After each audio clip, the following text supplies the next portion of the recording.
cet homme vient de se faire lécher par quelqu'un. La seconde d'après, son corps s'ouvre comme une fermeture éclair. Encore plus flippant, 5 doigts sortent de sa bouche. 30 minutes plus tôt, Giorno a été emmené au parc par Lucas aux yeux larmoyants. Mais après lui avoir piqué son portefeuille, Lucas découvre qu'il ne contient qu'une photo d'homme. Furax, Lucas décide de donner une leçon à Giorno. C'est alors qu'il remarque soudain une grenouille sur lui. Il lève sa pelle et frappe la grenouille.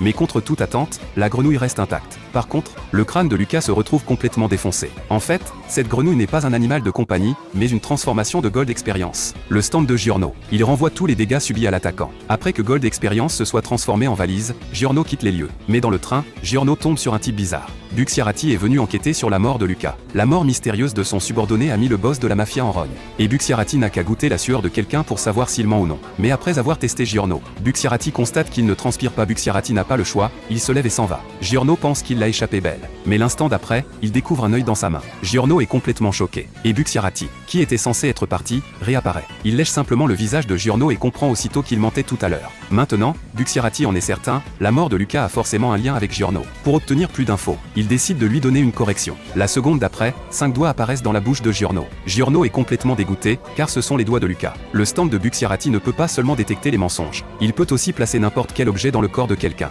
L'instant suivant, le visage de Giorno s'ouvre comme une fermeture éclair.